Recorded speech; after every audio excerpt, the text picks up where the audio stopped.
compartir hoy, quería seguir desde hace ya varias asambleas cuando me toca a mí hablar. Estoy intentando, aunque no es fácil siempre, seguir una serie de charlas o de predicaciones relacionadas con los fundamentos del ser cristiano y con los fundamentos de la vida de la fe, ¿vale?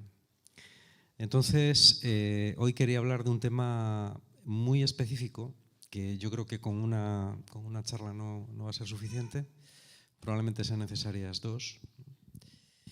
Y es el tema de... Hay un poema muy bonito de Miguel Hernández que está creo que está en el Cancionero y Romancero de Ausencias,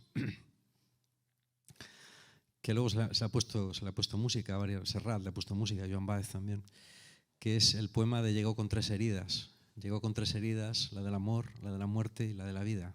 No sé si os suena, seguro que sí. Es muy, muy, muy conocido. Y del tema del que yo quería hablar precisamente estos dos días, es el tema de la herida.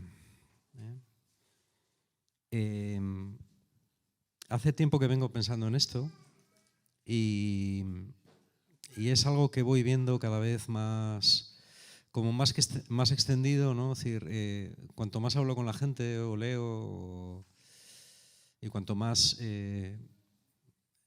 indago en mí mismo, más consciente soy de esta realidad. Y yo creo que se habla muy poco de ella, ¿no? Es decir, yo creo que se habla mucho de sanación, por ejemplo, o se habla de las heridas, ¿no?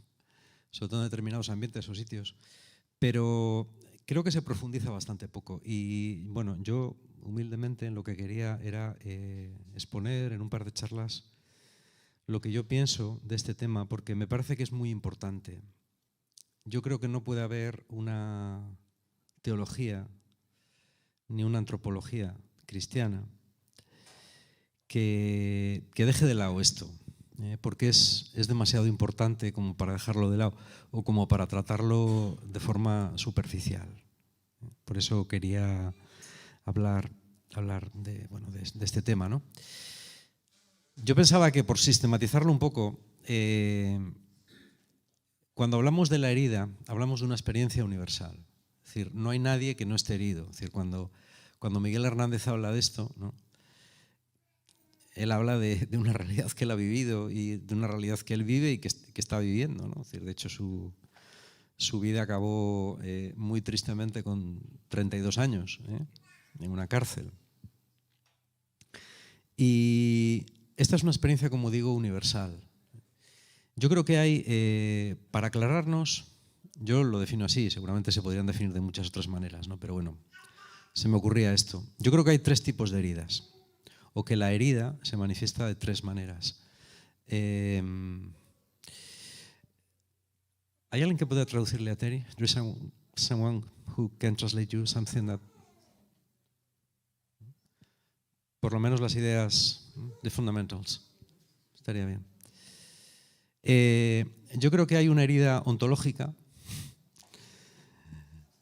creo que hay una herida existencial de la propia vida y luego creo que hay una herida fáctica, que es la que nos duele de verdad y la que llevamos. Sí, son nombres que suenan así como muy filosóficos, pero yo creo que es importante también que vayamos aprendiendo a utilizar palabras con sentido, ¿eh? O sea, ¿por qué? Pues porque nos permiten precisar en los conceptos. Y todo decimos, pues es que estoy herido, es que la herida, es que me duele la herida, no es que tal, es que estoy mal, es que... No, yo creo que el lenguaje filosófico, aunque sea muy elemental, nos ayuda a profundizar un poco en la esencia de las cosas, ¿eh? Los límites de lo que pensamos son los límites del vocabulario que tenemos, ¿eh? Eso no lo digo yo, lo decía otro. Sabía más de esto que yo. Así que es muy importante manejar un poco las palabras. Yo creo que hay una herida ontológica. La herida ontológica es una herida que traemos de serie todos los seres humanos. Y la traemos de serie porque sí, porque somos seres humanos. Y yo creo que todo el mundo que se ha dedicado a pensar un poco en lo que es el hombre se da cuenta de que el hombre es un ser a falta de algo. Es un ser al que siempre le falta un esto, ¿no? Para llegar a ser lo que tiene que ser, ¿vale? Y es algo que experimentamos siempre. Es decir, todos tenemos esa experiencia. Cuanta más capacidad de reflexión tenemos, más claramente la podemos enunciar. Si no tenemos mucha capacidad de reflexión ni vocabulario, pues seguramente pues la limitaremos a sensaciones o a emociones que no sabemos describir bien. Pero en todo caso la cosa está ahí. La traemos de serie. El hombre es un ser herido, que siempre está buscando algo para completarse. Y esto lo encontramos en todos los relatos, en todas las historias, en todas las películas que podamos imaginar. Siempre está eso ahí. Siempre está eso ahí. Gilgamesh, que es la primera obra literaria que tenemos, Gilgamesh va a buscar la fuente de la inmortalidad. Todas sus aventuras y sus experiencias al final son para encontrar, y al final le sale todo mal y tiene que volver a su ciudad pues, derrotado, admitiendo su mortalidad como hombre, ¿no?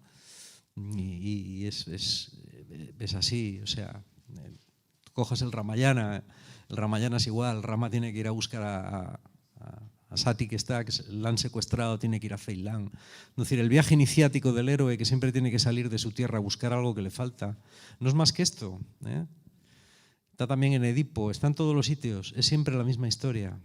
Es Abraham que tiene que salir de su tierra, aunque lo tiene todo, tiene que salir de Haram, que es un oasis, pero tiene que salir porque aunque lo tiene todo, le falta algo. Y siempre es la misma historia. El hombre es un ser incompleto y todos tenemos una herida existencial. ¿Por qué? Porque somos alguien separado. Yo creo que el cristianismo, para mí, obviamente por eso soy cristiano, ¿no?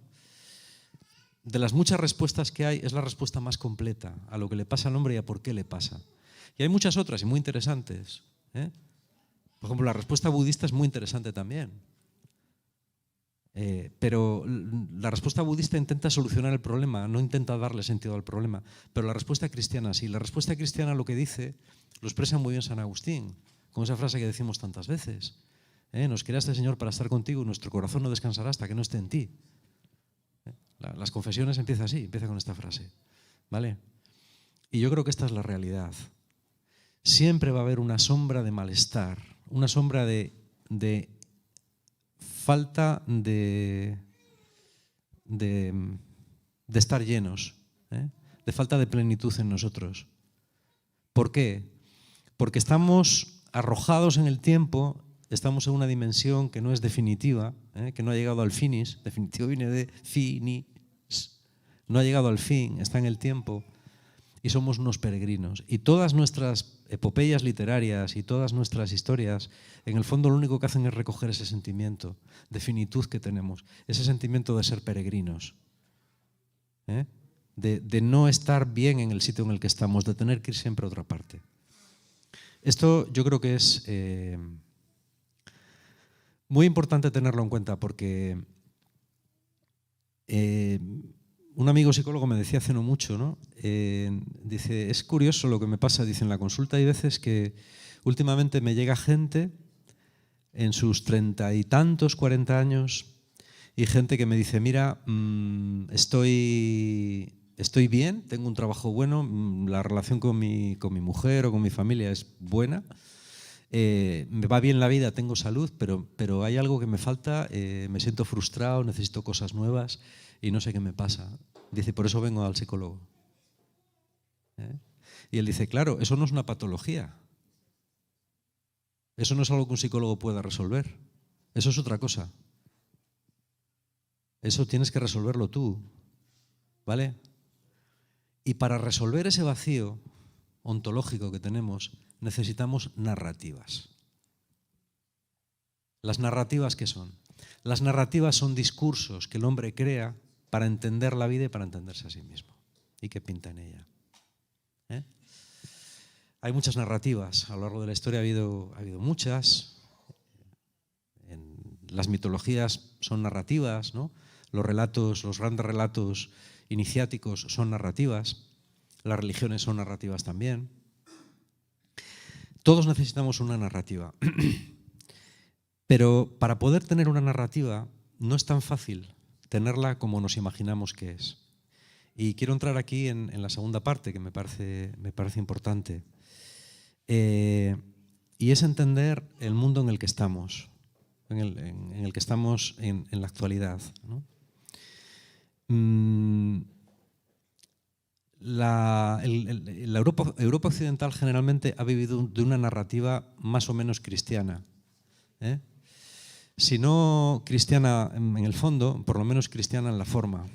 Yo creo que Europa no ha sido cristiana verdaderamente nunca, pero sí que ha tenido una narrativa cristiana que ha generado una cultura. Las narrativas generan civilizaciones. Pues la narrativa, por ejemplo, confuciana ha generado la civilización china, ¿vale? Y ahora, por ejemplo, China, yo lo leí hace poco y es interesante. Un experto, un politólogo que decía, nos confundimos pensando que China es un país. Decía, China no es un país, China es una civilización, distinta a la nuestra. No es solo un país, es una civilización distinta a la nuestra. Y es una civilización que parte de una narrativa que es la narrativa confuciana, que también es muy interesante. La narrativa confuciana es muy interesante. Es una narrativa que habla de la solidaridad, que habla del orden, que habla de las prioridades y que habla de la familia. Y el individuo es alguien que tiene sentido en la medida en la que está dentro de una masa que le apoya, en la cual encuentra su sentido. Por eso los chinos no pueden entender que tú abandones a tus padres en un asilo. Eso en China no se entiende. Ni se entiende que alguien intente prevalecer con sus derechos por encima de los derechos de los demás. Por eso tampoco entienden la democracia. Es una civilización que no solamente es de China, que también ha influenciado a Japón, que ha influenciado a Corea, que ha influenciado a todo el sudeste asiático. Es una civilización. Nosotros hemos tenido una narrativa cristiana que es distinta. Pero desde hace un tiempo esa narrativa cristiana tampoco existe. Durante un cierto tiempo, poco, esa narrativa cristiana fue sustituida por una narrativa que es la narrativa de la Ilustración, y también la del comunismo, que es la narrativa de que no necesitamos trascendencia, no necesitamos a Dios, porque en nosotros mismos están los elementos para librarnos a nosotros mismos. Eso, el culmen de esa filosofía es Nietzsche. Nietzsche, cuando habla del superhombre, habla del hombre que no va a necesitar a dioses que han muerto, sino que él mismo va a ser capaz de dar un sentido pleno a su vida, ¿vale? Marx es una versión más científica de Nietzsche y mucho peor que Nietzsche. Marx es mucho peor que Nietzsche, yo creo, pero bueno. Sin embargo, también fue capaz de crear una narrativa. En los países comunistas, yo ayer terminaba de leer un libro de Vasily Grossman, Las crónicas de Stalingrado. Es una crónica maravillosamente bien escrita de lo que fue la batalla de Stalingrado, ¿no? Y cuando él se pregunta, ¿cómo hay gente que es capaz de soportar tanto sufrimiento y tanto dolor? ¿Por qué? Y él dice, porque es gente que cree en su patria, que cree en el socialismo y que cree en la honestidad y en la pureza de un mundo mejor.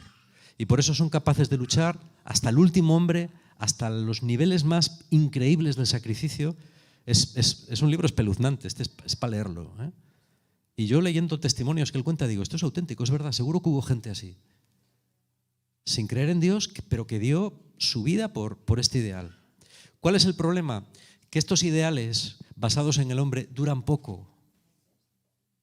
El socialismo, el idealismo del socialismo duró una generación. En la Unión Soviética. En Cuba ni eso. ¿En Pedro? En Cuba ni eso, ni una generación siquiera. Y siempre es lo mismo. Con la Ilustración pasó lo mismo. Es decir, el hombre y la técnica van a solucionar todos nuestros problemas, ¿sí? Hasta que te das cuenta de que la técnica que va a solucionar todos tus problemas también te puede destruir.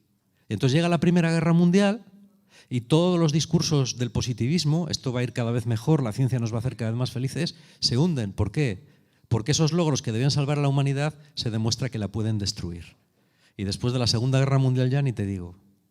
Esa narrativa de la Ilustración se termina en los años 50.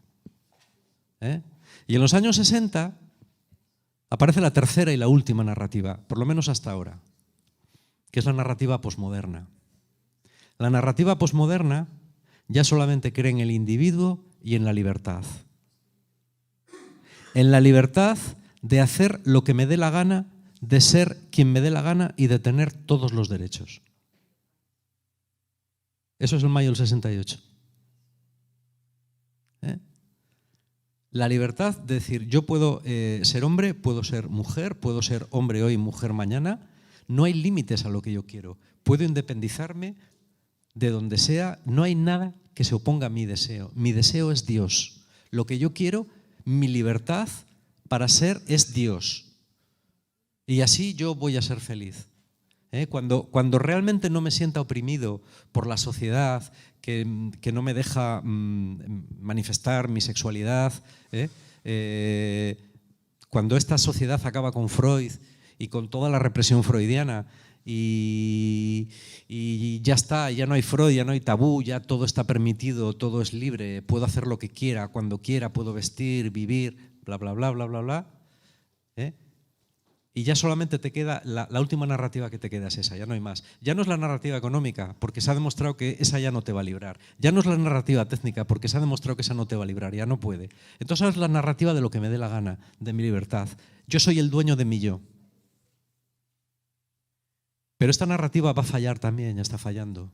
Porque cuando lleves 40 años en los que ya nadie se mete contigo, mirad, daros cuenta de que una narrativa casi siempre necesita un enemigo.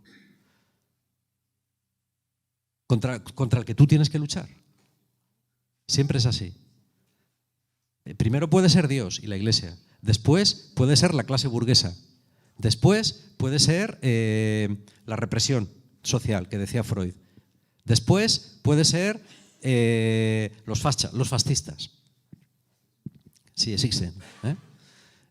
O aquellos que impiden que yo tal. Pero en el día en que ya no haya nadie, en el que yo pueda salir por Madrid haciendo lo que me dé la gana, ¿entiendes?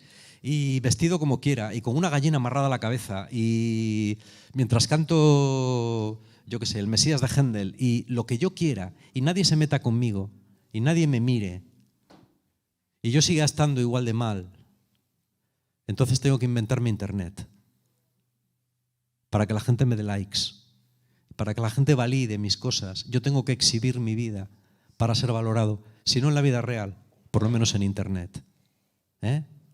Y entonces Facebook se transforma en avatar y esa va a ser la penúltima utopía que yo veo ya venir por ahí, que es la transhumanista. Cuando yo pueda crearme una vida virtual, ya sé que en esta vida no es posible y en la vida del más allá no creo, así que me voy a crear una vida virtual y esa me la voy a crear en la red. Incluso las teorías transhumanistas más salvajes dicen, no, llegará un momento en el que volcaré mi mente, la convertiré en digital, mis sentimientos y mis pensamientos analógicos los convertiré en digitales y los volcaré en la red.